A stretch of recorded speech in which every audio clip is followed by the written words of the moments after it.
difference between sigma and pi bond.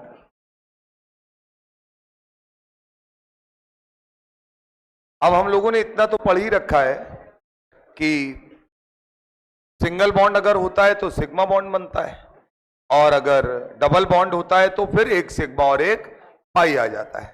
तो मैं यहां पर क्या कर रहा हूं, कुछ पीछे की चीजों को भी कोरिलेट कर रहा हूं। तो कॉपी में दो पार्ट में डिवाइड कर लीजिए। एक तरफ लिखिए सिग्मा बॉन्ड, एक तरफ लिखिए बेटा पाई बॉन्ड।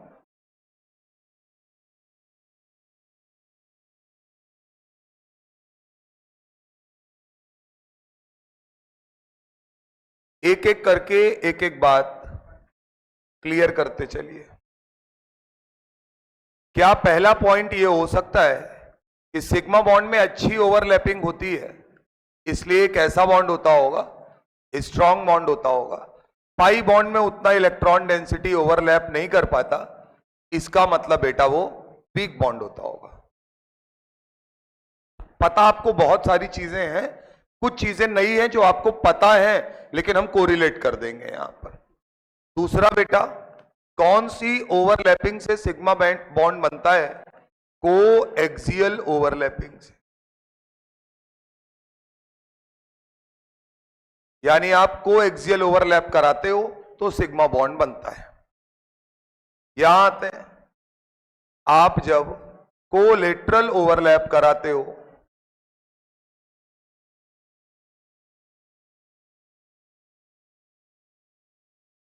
तब पाई बॉन्ड बनता है।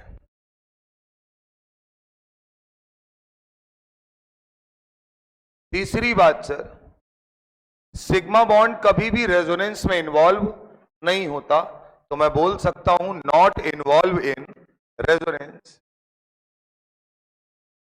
Not involve in resonance. लेकिन क्या पाई बॉन्ड एक जगह से दूसरी जगह जाते हैं, टूटता है, नया बनता है? यानी मैं बोल सकता हूं इन्वॉल्व इन रेजोनेंस।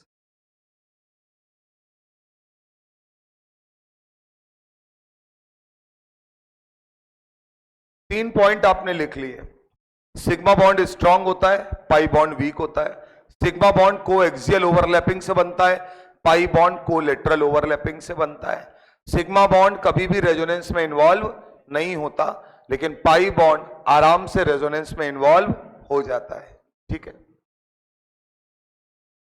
क्या हम लोगों ने, अब पुरानी बातों को थोड़ा सा बाहर निकालते हैं, क्या हम लोगों ने पीछे पढ़ रखा है आइसोमेरिज्म में कन्फर्मेशनल आइसोमेरिज्म? कन्फर्मेशनल आइसोमेरिज्म में सिग्मा बॉन्ड के अराउंड फ्री रोटेशन होता था या नहीं होता था? तो इसका मतलब मैं बोल सकता हूं जहां सिग्मा बॉन्ड लिखा है वहां पर सिग्मा बॉन्ड के अराउंड क्या होता है? Free rotation. और फ्री रोटेशन होने की वजह से ये क्या शो करता है? शोज कन्फर्मेशनल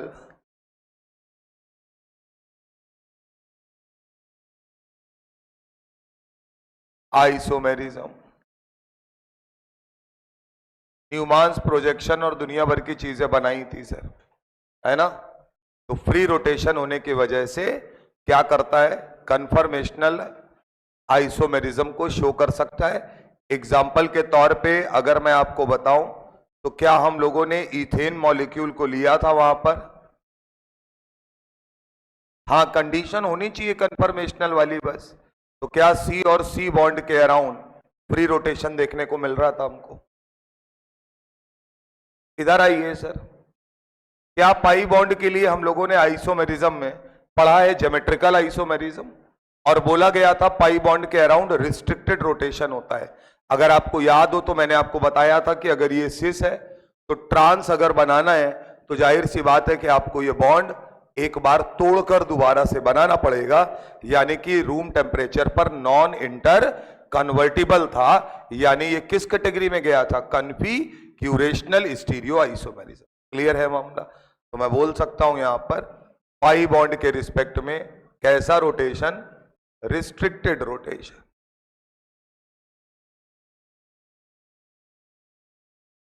और रिस्ट्रिक्टेड रोटेशन अगर होगा तो इसका रिजल्ट होगा रिजल्ट्स ज्योमेट्रिकल आइसोमेरिज्म। क्या शो करेगा? ज्योमेट्रिकल आइसोमेरिज्म शो करेगा।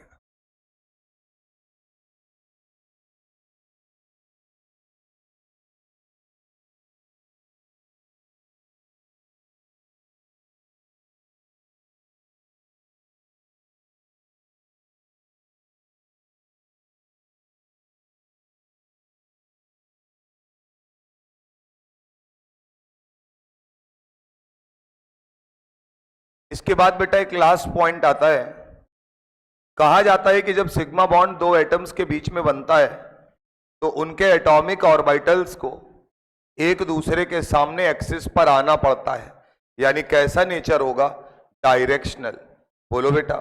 लेकिन पाई बॉन्ड में क्या साइड टू साइड ओवरलैप हो जाता है? तो एक बार सिग्मा बॉन्ड बन गया है तो उसके बाद पाई बॉन्ड तो बन ही जाएगा सर, यानी पाई बॉन्ड में ज्यादा किसी डायरेक्शन की जरूरत नहीं पड़ती। तो हम कोवेलेंट बॉन्डिंग में भी सिग्मा और पाई के रिस्पेक्ट में डायरेक्शनल और नॉन डायरेक्शनल बोल सकते हैं। क्लियर है मामला? तो ध्यान रखिएगा, सिग्मा बॉन्ड कैसा होता है? डायरेक्शनल। पाई बॉन्ड जब बनता है तो कैसे बनता है? Non directional. आराम से साइड टू साइड ओवरलैप हो जाता है, कोई प्रॉपर डायरेक्शन की जरूरत नहीं होती।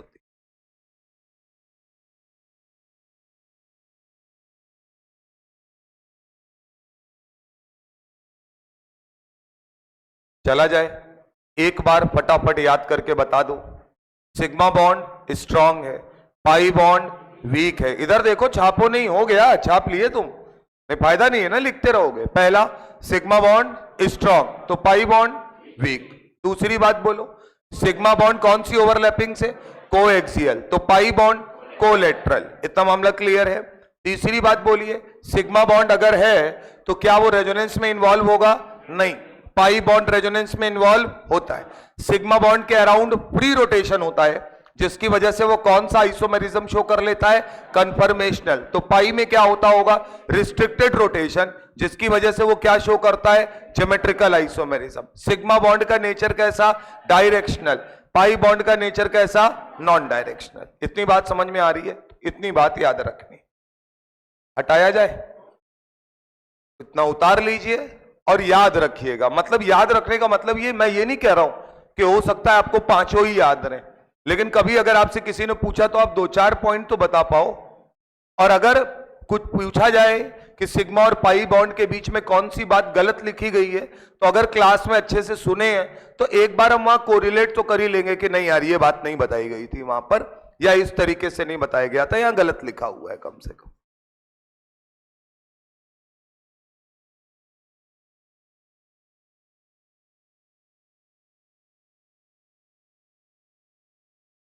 चलें सर, अगला है कैलकुलेशन फॉर या calculation of sigma and pi bond.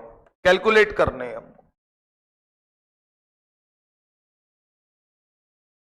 Calculation of sigma and pi bond.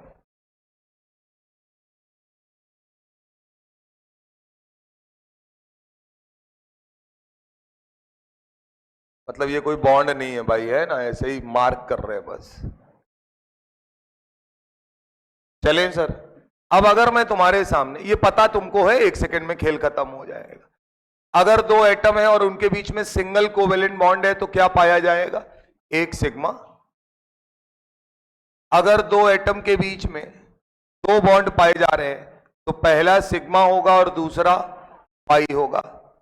अगर दो एटम के बीच में ट्रिपल बॉन्ड पाया जा रहा है तो क्या यह बात तय है कि एक बॉन्ड सिग्मा होता है और बाकी के दो बॉन्ड पाई होते हैं? ये सिर्फ मैंने बना दिया है कि मैं बीच वाले को सिग्मा और ऊपर नीचे वाले को पाई बोल दे रहा हूं।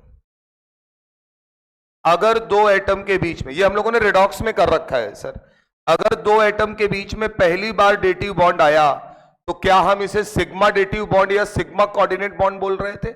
इसका मतलब बेटा यहां and total pi bond always used open structure, always used open structure, bracket में लिखिए सारे एटम्स के बीच, ऐसे ही लिखो, सारे एटम्स के बीच बॉन्ड नजर आना चाहिए, सारे एटम्स के बीच बॉन्ड नजर आना चाहिए। अच्छा ये बताओ, बॉन्ड ही बनाना भूल जाओगे तो सिग्मा पाई भी भूल जाओगे, तो आंसर क्या हो जाएगा? गलत। बहुत सिंपल कहानी है। जैसे अगर मैं बेंजीन की बात करूं तो क्या हम सब लोगों को पता है बेंजीन का मॉलिक्यूलर फॉर्मूला क्या होता है बेटा?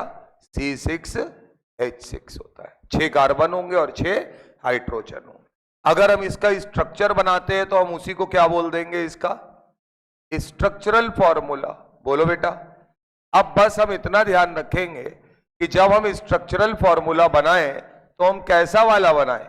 ओपन वाला, यानी सारे बॉन्ड नजर आए। गलती क्या होगी? अभी सिर्फ देखिएगा सर, आप सबको ये पता है कि ये बेंजीन होता है। बोलो सर। पेपर में भी वो यही बना कर देगा आपको, लेकिन क्या ये ओपन स्ट्रक्चर है? जवाब है नहीं, क्योंकि यहां पर हमें कार्बन की, जो पीछे आप पढ़ के आए हैं, कोवेलेंसी, कितने बॉन्ड बनाता है कार्बन? 4। यहां सब में कितना बना रहा है? 3। इसका मतलब जो बॉन्ड कम है वो कौन है? हाइड्रोजन। इसका मतलब हर कार्बन के पास एक एक हाइड्रोजन जरूर होगा। लगा दीजिए। और इसके बाद तो केवल मैथमेटिक्स है, यानी ये है आपका वो ओपन स्ट्रक्चर जिसके बारे में आप बात कर रहे हैं।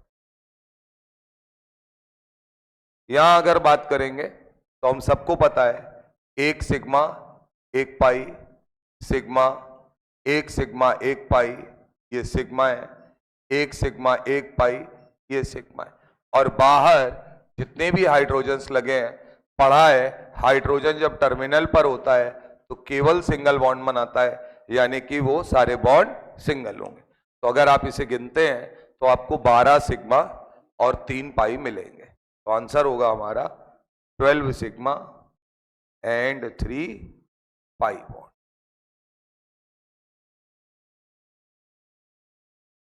Twelve sigma and 3 pi bond. ठीक बात। अब हम इसके बड़े भाई को बुलाते हैं, नेफ्थलीन को। दूसरा नंबर, नेफ्थलीन में टोटल सिग्मा टोटल पाई बताइए। नेफ्थलीन का मतलब, अब बेंजीन रिंग कितनी हो जाएंगी? तो पहले मैं नॉर्मल स्ट्रक्चर अगर बनाऊं वो इस तरीके से दिखता है। इसे क्या बोलते हैं? नेफ्थलीन। इसमें आपको टोटल सिग्मा टोटल पाई बनाने हैं। गोले का मतलब होता है कि जो पाई बॉन्ड है वो रोटेट हो रहा है, घूम रहा है।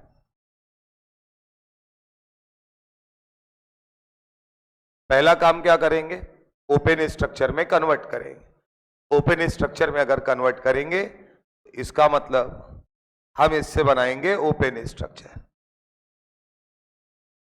बस ये याद रखना कि कार्बन के 5 बॉन्ड नहीं बना देने। बोलो बेटा। तो अगर मैं यहां इस तरीके से 3 डबल बॉन्ड अल्टरनेट लगाता हूं तो तय बात है कि ये जो ये कार्बन है, जिनको हम ब्रिज कार्बन भी बोल सकते हैं, दोनों को जोड़ रहे हैं ये, तो ये किसकी तरीके काम कर रहे हैं? ब्रिज की तरीके काम कर रहे हैं। यहां डबल बॉन्ड नहीं आएगा, डबल बॉन्ड आएगा तो 5 हो जाएगी कार्बन की कोवेलेंसी, यानी अपने को अल्टरनेट यहां लगाना है। अब सर ये सब कार्बन है, ब्रिज कार्बन की चारों कोवेलेंसी कंप्लीट है। ब्रिज कार्बन को छोड़कर बाकी सारे कार्बन्स के पास एक एक हाइड्रोजन होगा। बनाइए सर।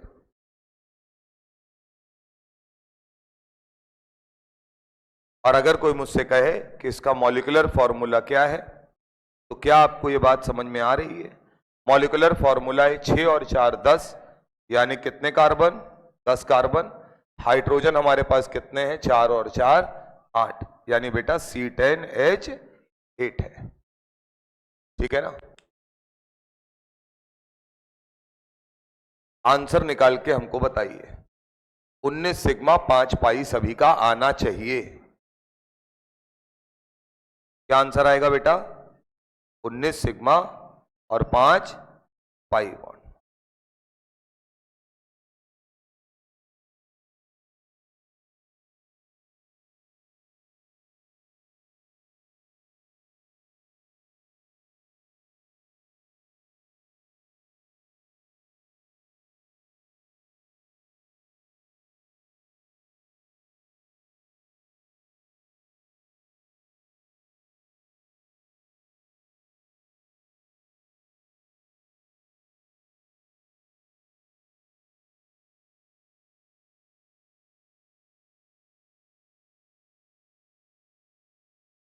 आ रहा है?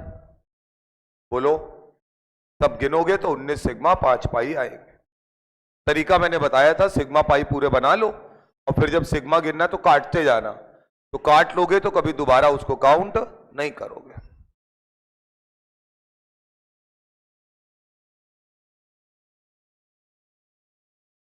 इसके बाद दो स्ट्रक्चर है जिनको एक साथ पढ़ना है।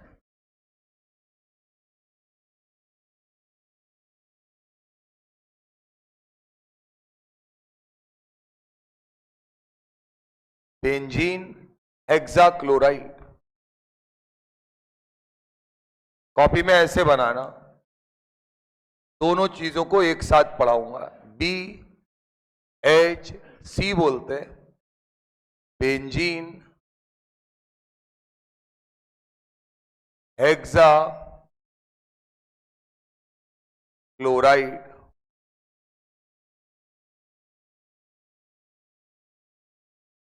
चौथे नंबर पे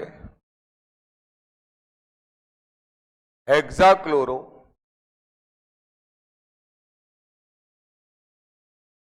बेंजीन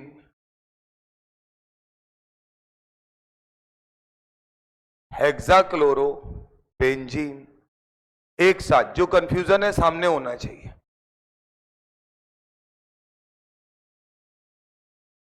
एक बात हमको ये बता दो, लिख लो दोनों नाम एक साथ लिखना अगल बगल। क्या इसका मतलब यह है कि बेंजीन में 6 Cl जोड़े गए? बोलो बेटा, यही तो मतलब होगा। अब सर इस बात को देखने का तरीका क्या है, कैसे बेंजीन में आपने ये काम किया है, बात समझिएगा।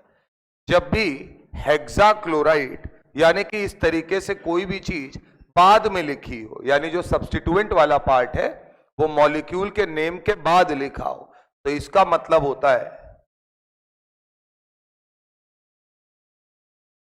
पाई बॉन्ड तोड़ो,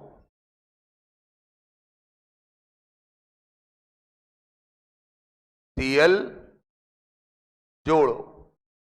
और कितने Cl जोड़ने? 6। बात समझ में आ रही है? जब भी मॉलिक्यूल के नाम से पहले लिखा हो, क्या पहले लिखा हुआ है इस बार, इसका भी मतलब है जोड़ना है। लेकिन जोड़ने का तरीका क्या है? कहा गया हाइड्रोजन हटाओ, 6 Cl जोड़ो। यानी बेंजीन में आप क्या हटाओगे? हाइड्रोजन हटाओगे और 6 Cl जोड़ोगे। देखते जाना। क्या पहला स्ट्रक्चर, इधर देखो, क्या ये हमारी बेंजीन होती है?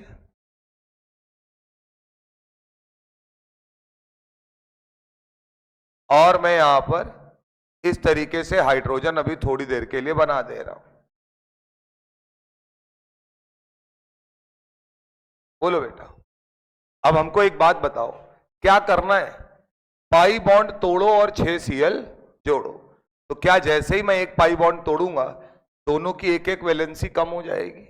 इसका मतलब हर एक को क्या एक एक Cl मिलता चला जाएगा। तो पाई बॉन्ड तोड़ा है, कैसे लिख देते हैं, पाई बॉन्ड तोड़ा है और Cl को जोड़ा है। ये स्ट्रक्चर है बेंजीन हेक्सा क्लोराइड का। पहली चीज तो ये। यहां आते हैं सर, क्या दोबारा से बेंजीन बनाएंगे?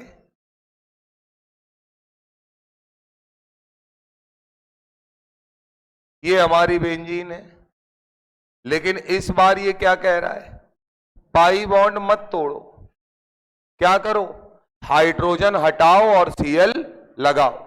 इसका मतलब जितने भी ये हाइड्रोजन है, ये सारे हाइड्रोजन किससे रिप्लेस हो जाएंगे, Cl से।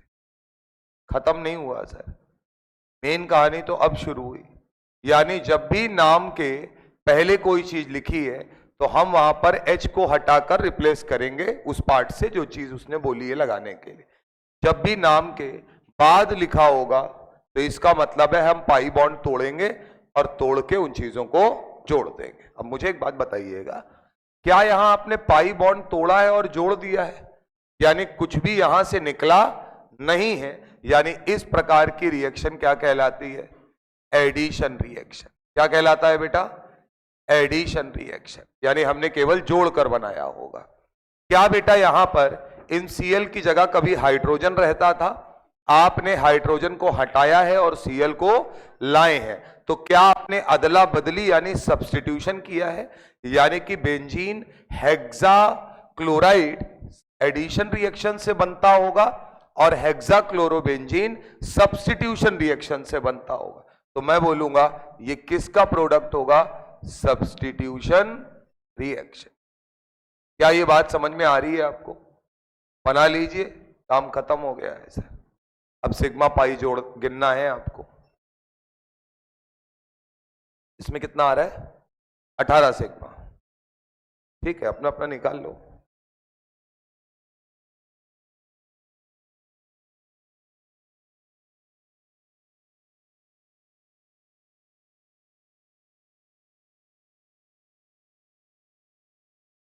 इतनी बात तो तय है कि कोई डबल बॉन्ड नहीं है तो पाई बॉन्ड होगा ही नहीं।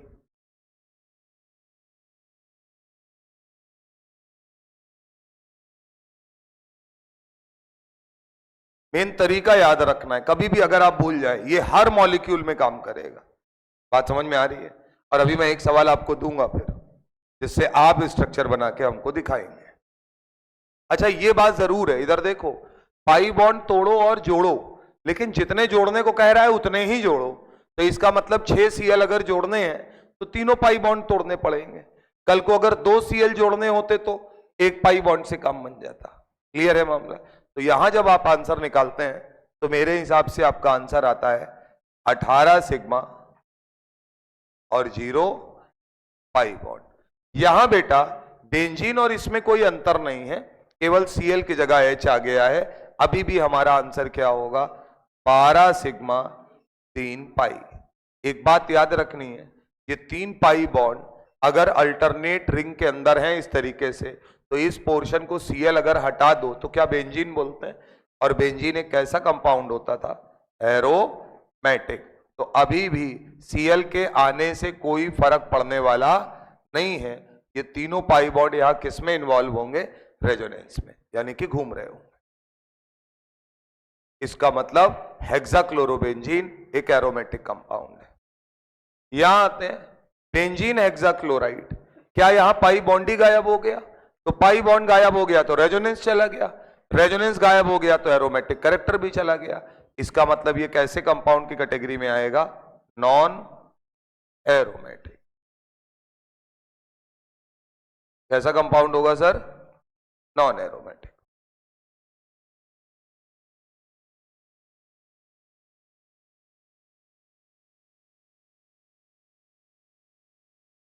ठीक बात।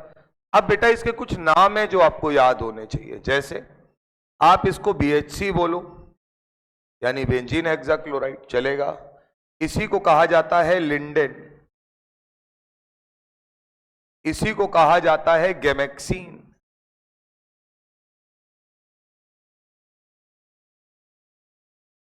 इसी को कहा जाता है 666। ये चारों नाम किसको रिप्रेजेंट करते हैं, बेंजीन हेक्साक्लोराइड को। तो नाम से कभी दिक्कत ना हो तो ध्यान रखना है। किसकी तरीके यूज किया जाता है, इंसेक्टिसाइड की तरीके यूज किया जाता है।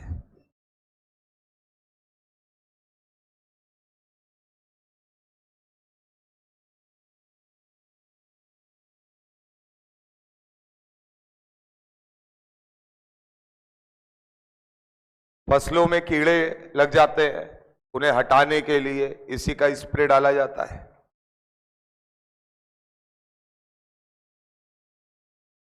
अब अगर तुमको इतनी बात पकड़ में आती है तो इसका मतलब है कि तुम कोई भी स्ट्रक्चर बना सकते हो, यही मतलब है।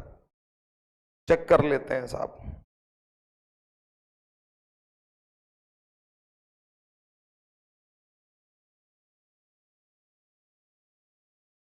तो स्ट्रक्चर अब हम आपको दे रहे हैं, आप हमको आंसर बताइएगा। है ही नहीं, उतारो तो हटाएं।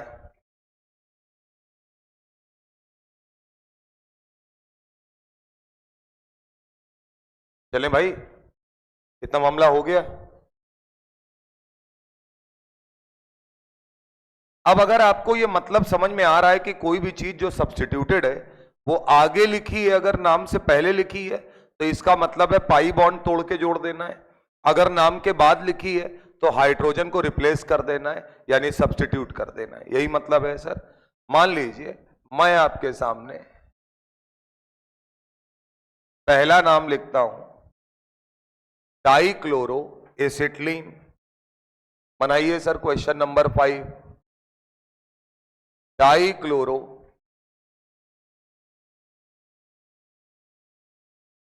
एसिटिलीन।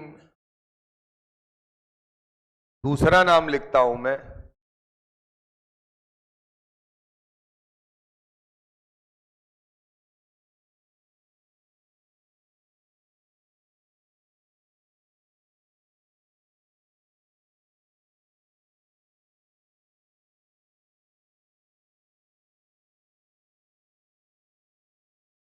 Dichloro acetylene. पता नहीं है हमको आंसर वांसर, हमने तो सवाल दे दिया है। इस बारे की सबका सेम आ जाएगा, पता चल जाएगा आंसर क्या है।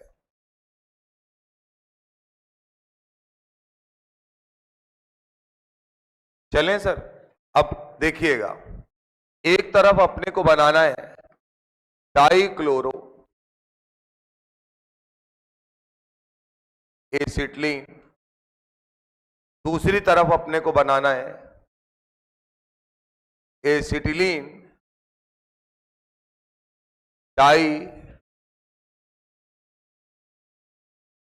डाइक्लोराइड। एसिटिलीन डाइक्लोराइड, ये दो नाम हमारे सामने लिखे हुए हैं। जाहिर सी बात है ये दोनों नाम बनाने के लिए हम प्रयोग किसका करने वाले हैं? एसिटिलीन का। चलिए साहब, तो यहां अगर मैं एसिटिलीन लिखता हूं तो मैं लिखूंगा CH ट्रिपल बॉन्ड Ca। अब आप मुझे बताइएगा क्या ये नाम से पहले लिखा हुआ है? अगर नाम से पहले लिखा हुआ है तो आप इसमें एडिशन करेंगे या सब्स्टिट्यूशन करेंगे? एडिशन। इसका मतलब आप कहेंगे कि सर अपन क्या करने जा रहे हैं? एडिशन करने जा रहे हैं। कितने Cl लगाने को बोला है? 2। तो क्या एक पाई बॉन्ड हटता है तो दो चीजें जुड़ जाती हैं, यानी यहां 2 पाई बॉन्ड है लेकिन एक ही हटा के काम हमारा चल जाएगा। तो हम यहां पर जब बनाएंगे तो देखिएगा, एक पाई बॉन्ड जैसे ही हमने हटाया एक एक वैलेंसी खाली हो गई और वहां आके कौन आ जाएगा? Cl। अरे सॉरी, क्या करना है?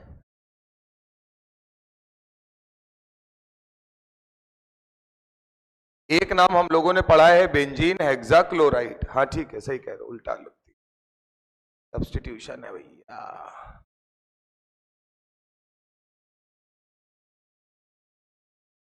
क्या करेंगे? सब्स्टिट्यूशन। पहले लिखा है ना, ठीक तो है। तो नाम अगर पहले लिखा है तो हम क्या परफॉर्म करेंगे? सब्स्टिट्यूशन। तो इसका मतलब हम H को हटाएंगे और उसकी जगह क्या लगा देंगे? Cl। बिल्कुल सही है सर। यहां आ जाइए, क्या यही नाम बाद में लिखा हुआ है? बाद में लिखा है तो हम क्या परफॉर्म करेंगे? एडिशन। बस याद रखना, अगर यहां पे टेट्राक्लोरो लिखा होता या टेट्राक्लोराइड लिखा होता तो हम दोनों पाई बॉन्ड हटा देते। दो जोड़ने, इसका मतलब हम कितना पाई बॉन्ड हटाएंगे? एक। तो हम C double bond C, H H, यहां Cl और यहां पर Cl। तो आंसर बोलिएगा सर, यहां एक सिग्मा, एक सिग्मा, एक सिग्मा, 2 पाई। इसका मतलब हमारा आंसर है 3 सिग्मा 2 पाई। यहां आ जाओ गुरु, 1 2 3 4 तो यही हो गए, 1 सिग्मा और 1 पाई, यानी आंसर होगा 5 सिग्मा 1 पाई। तो इतनी सी बात अगर याद रखोगे तो आराम से मामला निकाल ले जाओगे। बस याद रखना, जो भी रेफरेंस मॉलिक्यूल हुआ करे उसको एक बार बना जरूर लो। बनाने से क्या होता है ना सर, कि आपको चीजें नजर आने लगेंगी कि आप करोगे क्या, दो ही काम करोगे, या तो एडिशन करोगे या सब्स्टिट्यूशन। तो आज के डेट में जो सवाल आते हैं, अगर थोड़ा सा भी अच्छा आया तो हम सारे कॉमन नेम याद करें, ये जरूरी नहीं है। क्लियर है मामला? तो हम लोगों ने 4 यानी 5 1 6 सवाल कर लिया। 7वां क्वेश्चन लिखिएगा, कैल्शियम कार्बाइड। जाहिर सी बात है कि हम नाम ही देंगे आपको, स्ट्रक्चर आपको खुद देखना है। कैल्शियम कार्बाइड, फॉर्मूला मैं बता दे रहा हूं आपको, CaC2।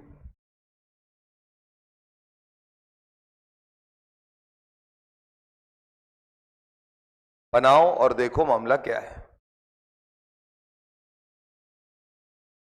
अब इधर देखो, पहली चीज ये समझा करो कि हमारे मॉलिक्यूलर फॉर्मूले में अगर सारे एलिमेंट p ब्लॉक वाले हैं तो कोवेलेंट बॉन्ड होगा।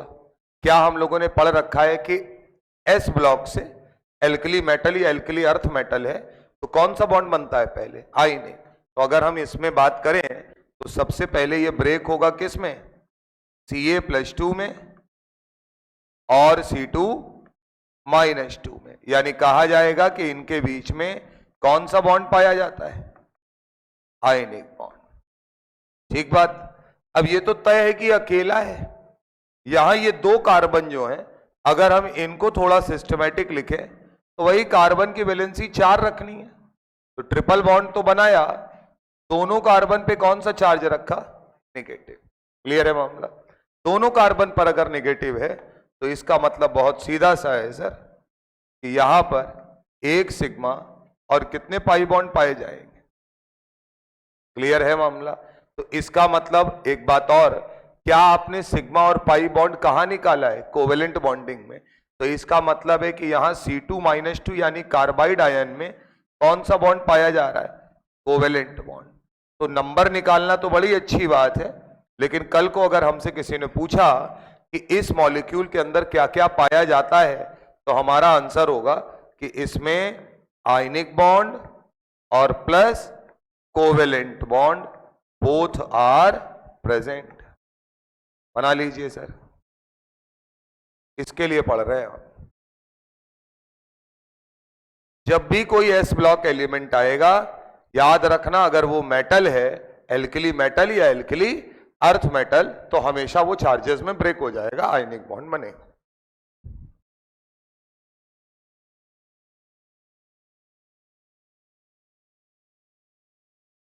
अच्छा, ये तो तय है, इसका ये मतलब नहीं है कि जहां कहीं भी एस ब्लॉक वाले होंगे यानी मेटल होंगे वही आयनिक बॉन्ड बनता है। नहीं सर, वो एस ब्लॉक की बजाय और कहीं भी हो सकता है। जैसे एल्यूमिनियम है, इसके बहुत सारे कंपाउंड्स होते हैं जो क्या होते हैं? आयनिक नेचर के होते हैं। जैसे हम सबने पोटाश एलम पढ़ रखा है, K2SO4 डॉट Al2SO4 का होल थ्राइस डॉट 24H2O।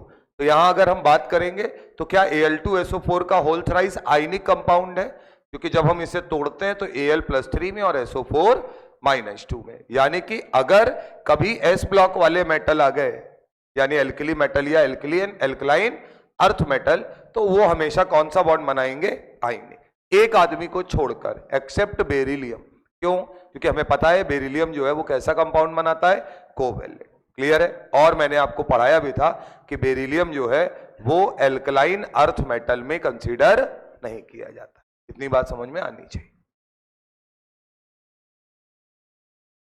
तो इसी से जुड़ता हुआ एक सवाल है, आप करके बता दो जरा। एल्यूमिनियम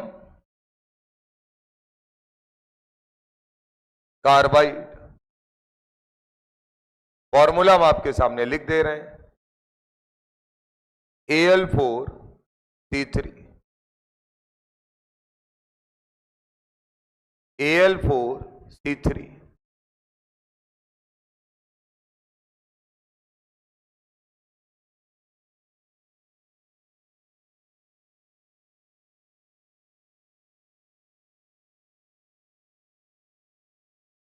बेटा आयनिक होता है, ये ध्यान रखना है ना।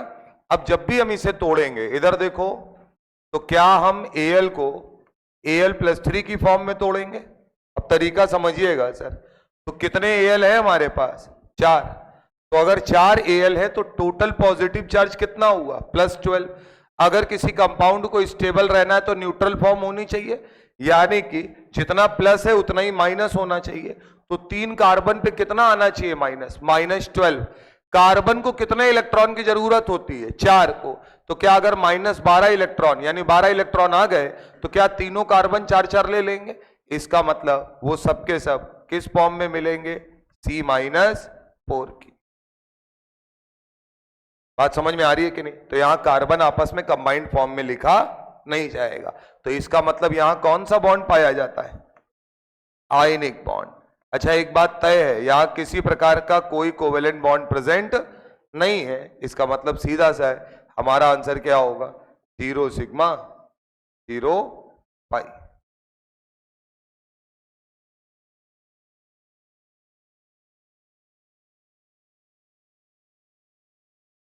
यहां हमने कोवेलेंट क्यों बनाया? क्योंकि 2 कार्बन है, कोवेलेंसी ऑक्टेट कंप्लीट करने के लिए 4 बॉन्ड चाहिए ही चाहिए।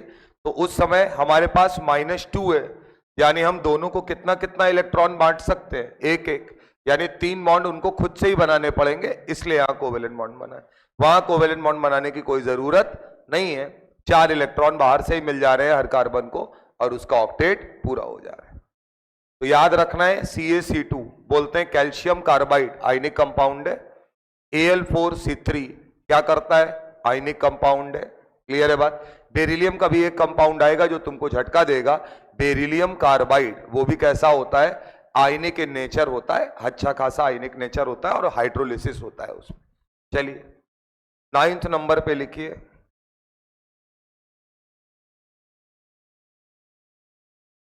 अगला है potassium, potassium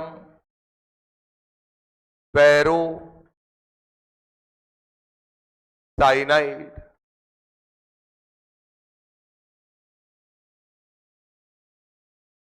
potassium ferrocyanide. Formula मैं आपके सामने लिख दे रहा हूं, K4 FeCN का होल 6, K4 FeCN का होल 6, पोटेशियम पेरो साइनाइड।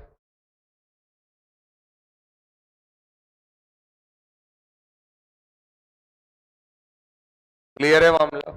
अब एक बात हमको पहले इतनी बता दो, डब्बा अगर बना है तो इसका मतलब डब्बे के अंदर की चीज बाहर नहीं आएगी। क्या बाहर पोटेशियम लिखा है, इसका मतलब क्या एक एल्कली मेटल लिखा हुआ है?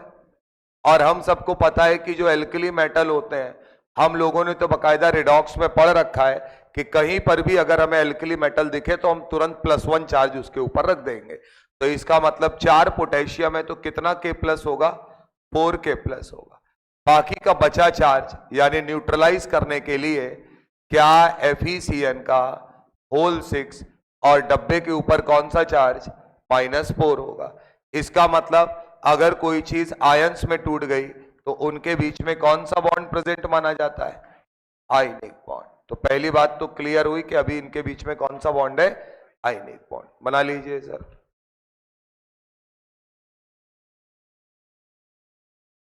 पोटेशियम हटा देंगे तो एनायन का नाम आ जाएगा। एनायन का नाम क्या होगा? फेरो साइनाइड।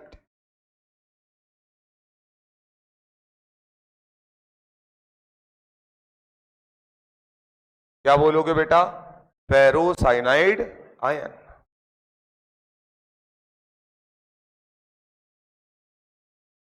एक जानबूझ के करवा रहे हैं क्योंकि कोऑर्डिनेट बॉन्ड वाला मामला है। अब सर यहां क्या होता है, बात समझिएगा। पहला काम, Fe का ऑक्सीडेशन नंबर निकाल के बताइए। इसमें Fe की ऑक्सीकरण संख्या, ऑक्सीडेशन नंबर निकालकर बताइए। क्या +2 आ रहा है सभी का? Fe का प्लस x मानेंगे, Cn का -1 मानते हैं, तो और इक्वल्स टू -4, तो अगर आप निकालेंगे तो Fe का ऑक्सीडेशन नंबर कितना आएगा? +2 आएगा सर। अब हम इस स्ट्रक्चर की अगर बात करें, इनके बीच में तो आयनिक बॉन्ड है, ये एनायनिक वाला पार्ट क्या होता है? Fe+2 को, क्योंकि Fe+2 के पास वैकेंट d ऑर्बिटल पाए जाते हैं, उसको यहां पर ये जो Cn है बाहर, अब कितने Cn? 6 Cn,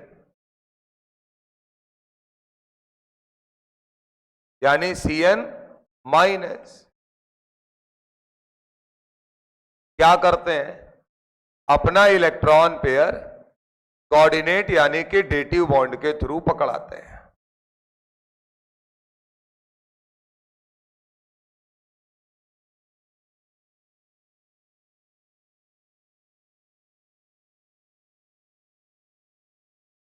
बनाइएगा नहीं अभी। अब सर 6 Cn माइनस अपना इलेक्ट्रॉन पेयर Fe+2 के खाली d ऑर्बिटल में दे रहे हैं, यानी कौन सा बॉन्ड बना रहे हैं? डेटिव बॉन्ड का फॉर्मेशन कर रहे हैं। यही चीज इस डब्बे के अंदर लिखी गई थी। अब सर क्या ये टोटल चार्ज जोड़ोगे तो डब्बे के ऊपर चार्ज -4 आ जाएगा। अब मैं यहां पर क्या कर रहा हूं, जो काम एक Cn माइनस करेगा वही सभी लोग कर रहे होंगे, तो हमने क्या किया, एक आदमी को पकड़ा। जैसे मान लो हमने इनको पकड़ा, तो हमें पता है कि Cn माइनस में निगेटिव चार्ज कार्बन की तरफ होता है। बोलो भैया, तो क्या ये स्ट्रक्चर होगा? कार्बन अपना निगेटिव चार्ज Fe+2 को दे रहा होगा। अब हमको सिर्फ एक बात बता दो, क्या यहां ट्रिपल बॉन्ड है? ट्रिपल बॉन्ड का मतलब 1 सिग्मा 2 पाई, क्या पढ़ा है आपने? क्या यहां कोऑर्डिनेट बॉन्ड है? दो एटम के बीच में पहली बार कोऑर्डिनेट बॉन्ड बनता है तो कौन सा वाला? सिग्मा वाला। तो क्या एक Cn माइनस के रिस्पेक्ट में 2 सिग्मा 2 पाई बॉन्ड आ रहे? तो सर 6 Cn माइनस के रिस्पेक्ट में कितने आएंगे? 6 टाइम्स, यानी कि 6 दूनी 12 सिग्मा और 12 पाई बॉन्ड इसके अंदर पाए जाते हैं। क्लियर है मामला? खत्म नहीं हुआ। यहां कौन सा बॉन्ड था? Ionic bond. ठीक सर, इधर आइए। यहां पर ये वाला बॉन्ड कौन सा बॉन्ड है सर? डेटिव बॉन्ड या कोऑर्डिनेट बॉन्ड बोल दो। कौन सा बॉन्ड? Dative bond. इधर आइए, इनको देखिए, ये कौन सा बॉन्ड है सर? यहां पर कोवेलेंट बॉन्ड। ट्रिपल बॉन्ड है ना, तो कौन सा बॉन्ड होगा? Covalent bond. तो कल को अगर पूछा जाए कि इसके अंदर कौन कौन से टाइप के बॉन्ड पाए जाते हैं, तो आंसर क्या होगा? आयनिक बॉन्ड, कोवेलेंट बॉन्ड और डेटिव बॉन्ड, तीनों प्रकार के बॉन्ड इसके अंदर पाए जाते हैं। बना लीजिए। वैसे तो ये मॉलिक्यूल आपके सामने पढ़ेंगे कक्षा 12 में, यानी क्लास 12th में कोऑर्डिनेशन कंपाउंड्स में पढ़ेंगे हम इनको, लेकिन अभी के लिए आपके नजर में होना चाहिए।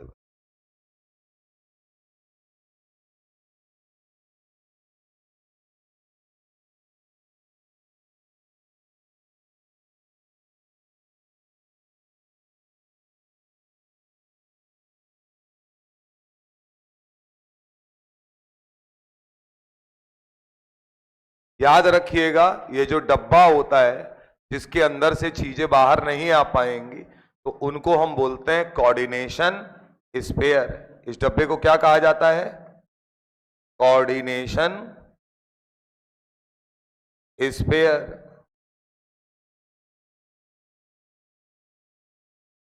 इस तरीके से जो लोग अपना electron pair central metal atom को या आयन को डोनेट करते हैं, ऐसे लोगों को कहा जाता है लीगेंड। यानी यहां जितने भी Cn माइनस है वो किसकी तरीके काम कर रहे हैं? लीगेंड के तरीके। क्लियर है बात? तो टर्म है, ध्यान रखिएगा।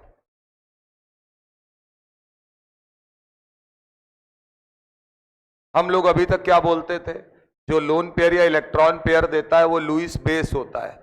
बस इसका यहां पर क्या हो गया, उसका नाम बदल दिया है। उसी लुईस बेस को हम क्या बोल रहे हैं, लिगेंड बोल रहे हैं।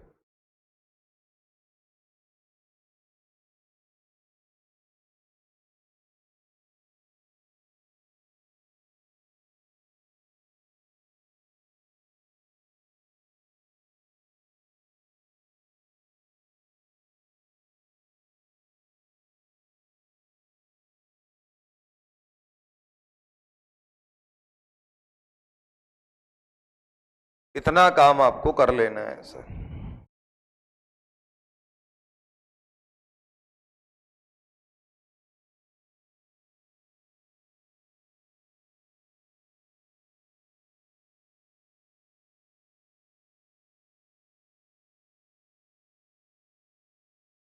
चलें बेटा, इसके बाद क्योंकि हम लोगों ने कार्बाइड्स अभी पीछे पढ़ा है, तो अगला हेडिंग है हाइड्रोलिसिस ऑफ मेटल कार्बाइड्स। हटाया जाए इसको, नोट कर लिए। चलिए एक छोटी सी बात इधर देखो, जब इतना कर लिए हो, कुछ जगह खाली है अपने पास तो बोल सकते हैं, और ये आपको याद रखना है।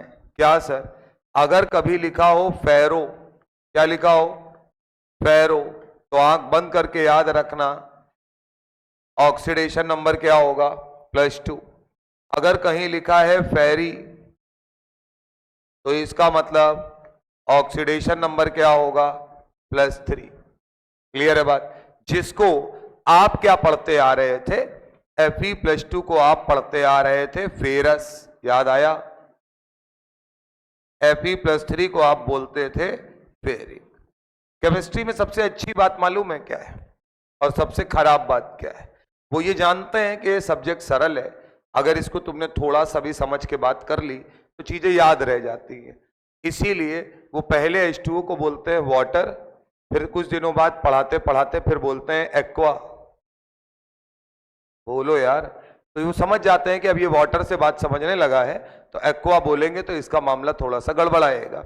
वैसे ही यहां पर है सर, जब उन्हें पता है कि फेरस समझ में आता है तो वो नाम में क्या यूज करने लगेंगे, फेरो, कि कंफ्यूज हो जाओ। तो मतलब कोरिलेट होना आना चाहिए। क्लियर है, बना लो साइड में कि फेरस या फेरो दोनों का मतलब Fe+2 है। फेरिक, फेरी और फेरिक दोनों का मतलब समझ रहे हो, इक और अस को गायब कर दिए अगर थोड़ी सी बुद्धि देखो तो। अरे बोलो भैया, अरे तुम्हें लग रहा होगा इक गायब हो जाएगा तो फेर हो जाएगा, फेर नहीं हो जाएगा। डबल IC है तो आई एक ऐसा अल्फाबेट है कि दो एक साथ आएंगे तो एक हट ही जाता है सर। तो इन्होंने क्या किया, एक को गायब किया और अस को गायब कर दिया।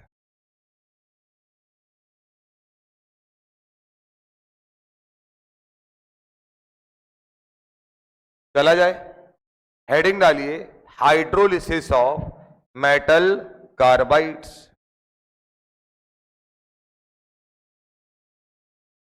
Hydrolysis of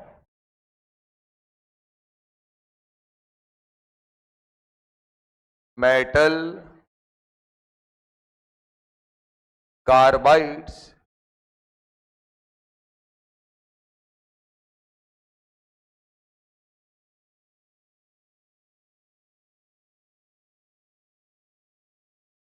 hydrolysis of metal carbides.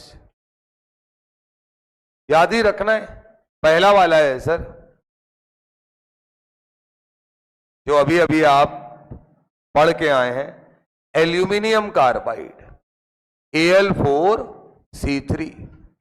कहा गया अगर हम इसका हाइड्रोलिसिस कराते हैं तो हमें प्रोडक्ट के रूप में मिलेगा एल्यूमिनियम हाइड्रोक्साइड, और साथ में कौन सी गैस है जो रिलीज होती हुई दिखेगी, CH4, यानी कि मीथेन गैस बोल दो, और ज्यादा समझदार हो तो मार्श गैस बोल दो। दोनों ही नाम लिखा रखे हैं। बोलो भैया, अब ये हुआ कैसे, क्या हमें पता है Al4C3? पहले देख लो बेटा, फिर उतारते रहना। क्या ये आयनिक कंपाउंड होता है? तो अगर आयनिक कंपाउंड होता है तो हम पीछे इसको तोड़कर आ रहे हैं, 4 टाइम्स Al+3 और 3 टाइम्स C-4। जब हम किसी का हाइड्रोलिसिस कराते हैं तो हम उस समय वाटर को टूटा हुआ मानते हैं, होता नहीं है, टूटा हुआ मानते हैं, H+ और OH-। तो क्या यार बस कहानी खत्म है? जितना प्लस चार्ज है उतना OH- पकड़ा दो, जितना नेगेटिव चार्ज है उतना H+ पकड़ा दो। तो क्या इससे बनेगा एल्युमिनियम हाइड्रोक्साइड, और C-4 को 4 H+ मिलेंगे तो क्या बनेगा? मीथेन। क्लियर है मामला? एल्यूमिनियम हाइड्रोक्साइड का जो प्रेसिपिटेट आता है वो व्हाइट प्रेसिपिटेट है। कैसा प्रेसिपिटेट है सर? बल्कि पूरी सही बात अगर लिखे तो जिलेटिन व्हाइट प्रेसिपिटेट। क्लियर है मामला? दूसरी बात, एल्यूमिनियम हाइड्रोक्साइड को हम लोग यूज करते हैं एंटा एसिड के रूप में। किस में यूज करते हैं सर? एंटा एसिड के रूप में। एंटा एसिड क्या होता है? जो पेट दर्द की दवाएं हैं उनमें इसको यूज किया जाता है। क्लियर है मामला? बना लीजिए। पेट दर्द की दवा जेल्यूसिल अगर आपने पिया होगा, अरे व्हाइट कलर का नहीं, पाउडर टाइप का आता है, तो वो सब यही है। उसमें क्या है? एल्युमिनियम हाइड्रोक्साइड और मैग्नीशियम हाइड्रोक्साइड।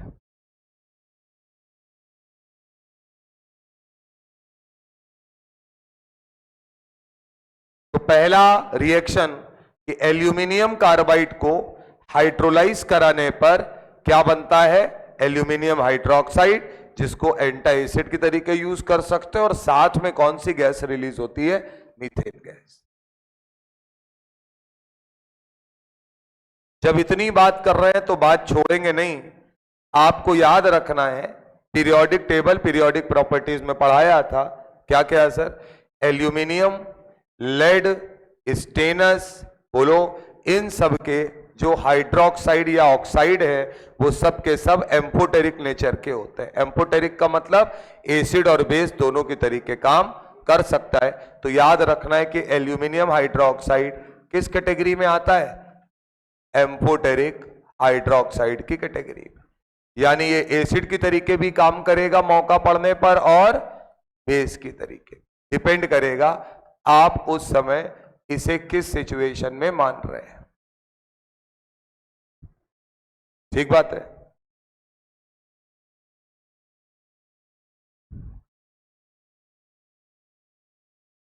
दूसरा है साहब beryllium carbide. Most of the compound beryllium के कोवेलेंट ही है सर, Be2C। इसका जब हम हाइड्रोलिसिस करते हैं, देखिएगा सर, तो हम इसे ब्रेक मानते हैं 2 टाइम्स Be+2 में और C-4 में। तो इसका मतलब हाइड्रोलिसिस कराओगे तो क्या H2O से H+ और OH- ही दोगे यहां पर? तो जरा बताओ कितना कितना पकड़ाओगे? बेरिलियम को 2 OH- मिलेंगे तो क्या बनेगा? Beryllium hydroxide. और साथ में यहां भी प्रोडक्ट सेम आया, C-4 को 4 H+ मिलेंगे तो वो क्या बनाएगा? Methane gas. तो इसका मतलब आप कह सकते हैं एल्यूमिनियम कार्बाइड या बेरिलियम कार्बाइड को हाइड्रोलाइज कराने पर कौन सी गैस इवॉल्व होती है? Methane gas. ये कॉमन प्रोडक्ट है इनके। ठीक बात है? इनका नाम लिख लीजिएगा। एक और है जिसकी बात आगे करेंगे, लेकिन यहां लिखा के निकल जाएंगे केवल, एल्यूमिनियम कार्बाइड।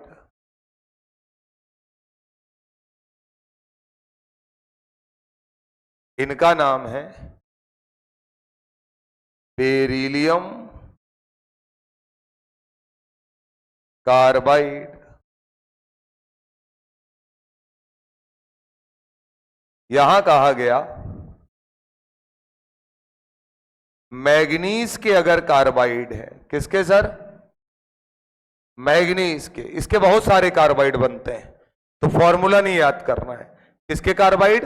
मैग्नीज के। मैग्नीज मतलब समझते हो ना, Mn की बात हो रही है, मैग्नीशियम की बात नहीं हो रही है। मैग्नीज के अगर कार्बाइड्स है तो कहा जाता है इनका भी हाइड्रोलिसिस कराने पर कौन सी गैस इवॉल्व होती है? Methane gas. तो तीसरा पॉइंट नॉर्मल लिख लीजिए।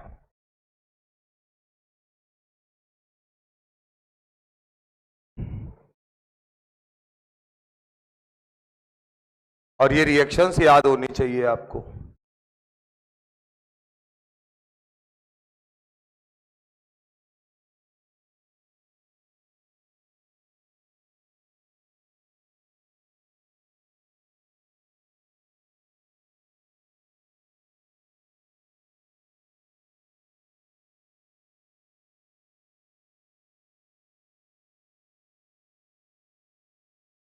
चलें सर, नीचे लिखिएगा ऑन हाइड्रोलिसिस ऑफ,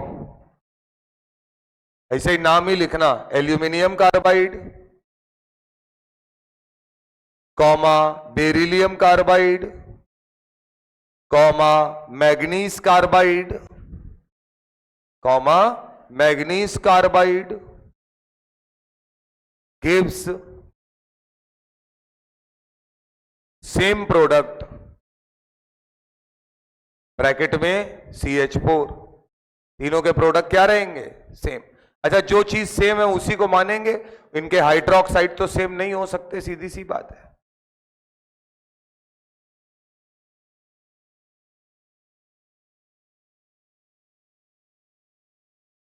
बात क्लियर है सर?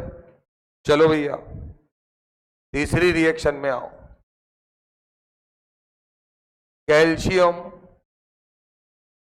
CaC2, पीछे पढ़ के आए हैं, कैल्शियम कार्बाइड।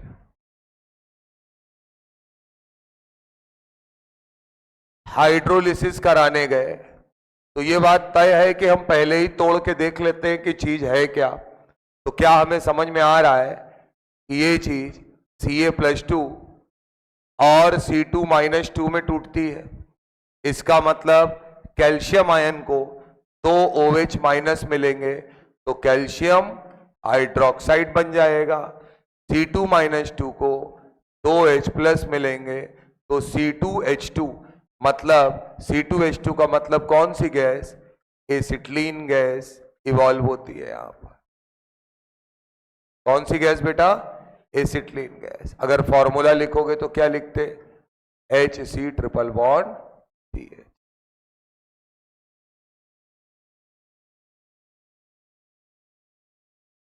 HC∼CH।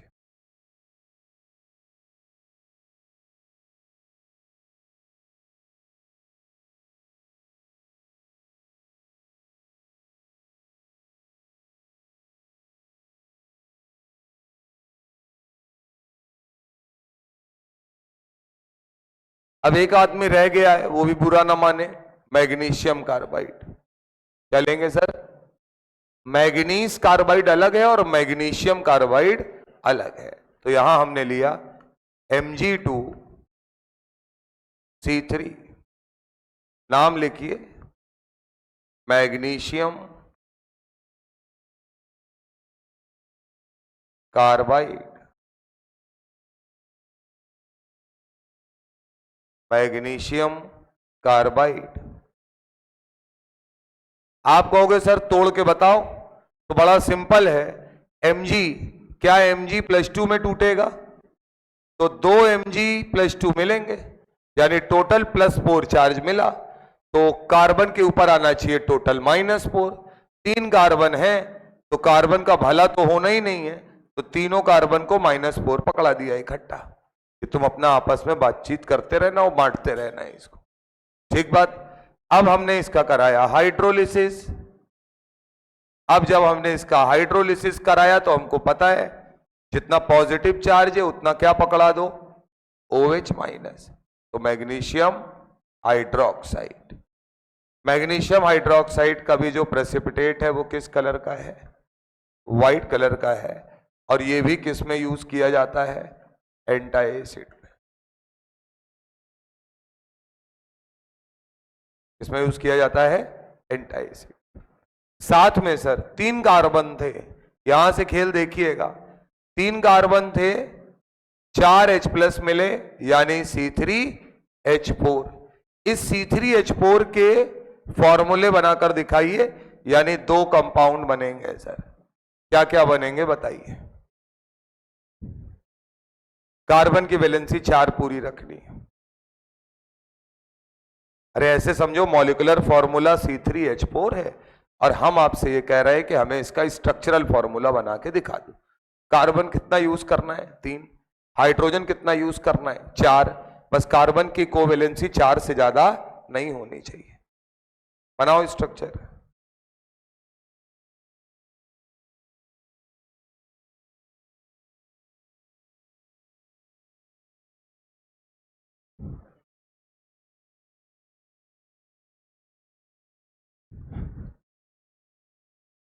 अच्छा एक काम हमको ये बताओ, 4 हाइड्रोजन है, कार्बन कितने हैं? 3।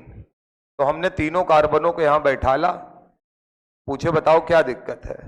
बोले दिक्कत कोई नहीं है, हमारे बस 4 बॉन्ड बनवाओ। तो बोले चलो 2-2 बनाओ पहले सब लोग।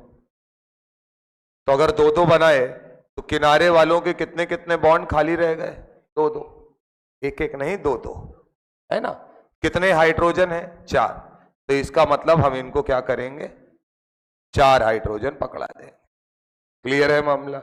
ये हम लोगों ने पढ़ा था कहां? ऑप्टिकल आइसोमेरिज्म में। इसका नाम हमने लिखवाया है एलीन। क्या बोलते हैं? एलीन। इधर आइए सर, जरूरी नहीं है ना कि यही बने।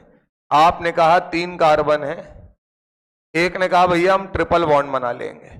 तो अगर ट्रिपल बॉन्ड बना लेंगे तो इसको केवल एक ही H मिलेगा, वैलेंसी पूरी। इधर आते हैं, इसने बेचारे ने सिंगल बॉन्ड बनाया है यानी इसको 3 H मिलेंगे। सारे कार्बन का ऑक्टेट कंप्लीट है, सबने 4-4 बॉन्ड बनाए। क्या हम इसको प्रोपाइन बोल सकते हैं? इसका मतलब हमारा एक प्रोडक्ट क्या बनेगा? प्रोपाइन।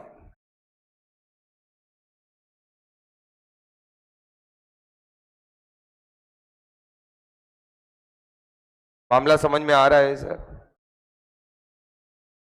तो कल को अगर वो ये कह दे हमसे, सुन लो, कि मैग्नीशियम कार्बाइड का हाइड्रोलिसिस कराने पर प्रोपाइन बनता है, सही बात है।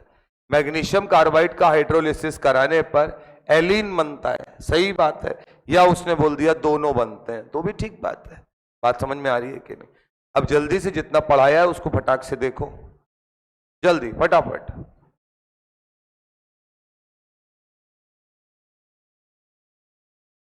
उसी में हम पूछ देंगे तुमसे अभी।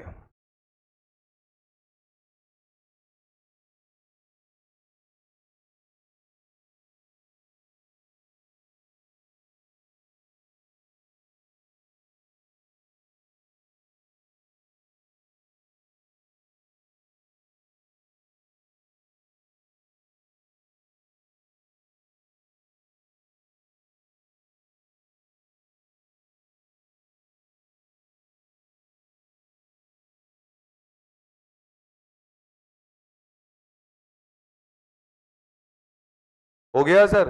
देखने के लिए कहा था, लेके बैठने के लिए नहीं कहा था उसको।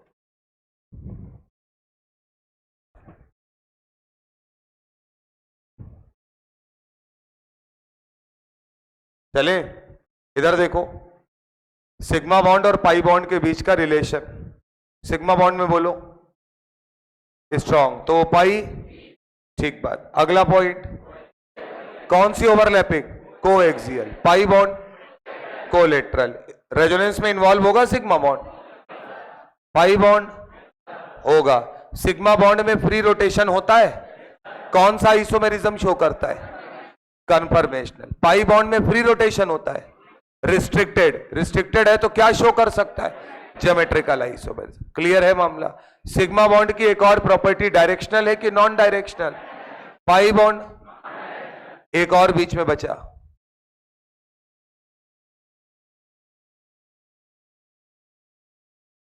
बोलो। एक प्रॉपर्टी और बची है कोई? रेजोनेंस हो गया, कन्फर्मेशनल हो गया, कोई नहीं बची सालों, पांचों है, 5 लिखा ही, पांचों पूरी है। हाँ, इधर देखो अगली कहानी बोलो। किस मेटल कार्बाइड का हाइड्रो, ऊपर देखो, किन मेटल कार्बाइड्स का हाइड्रोलिसिस कराने पर मीथेन गैस मिलती है? फॉर्मूला बोलो।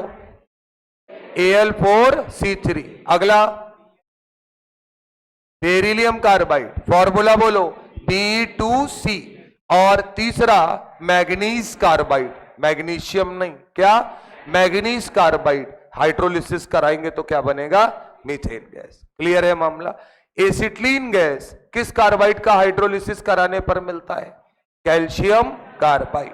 प्रोपाइन गैस या एलीन गैस किस कार्बाइड का हाइड्रोलिसिस कराने पर मिलता है? Magnesium carbide. फॉर्मूला बोलिए Mg2C3। क्लियर है मामला? इतनी बात ध्यान रखनी है। अगले टर्न पर हम लोग स्टार्ट करेंगे हाइब्रिडाइजेशन। क्या पढ़ाएंगे? दूसरी बात, 4:30 बजे तक आ जाते हो सभी लोग। कुछ ऐसी प्रजाति है जो जानबूझकर 4:45 बजे आती है, यानी कि 4:45 पे। तो अगले टर्न पे ध्यान रखिएगा, हाइब्रिडाइजेशन स्टार्ट करेंगे तो शुरू के 15 मिनट में ही कहानी खत्म भी हो जानी है। तो बिल्कुल टाइम से 4:30 बजे आ जाना है।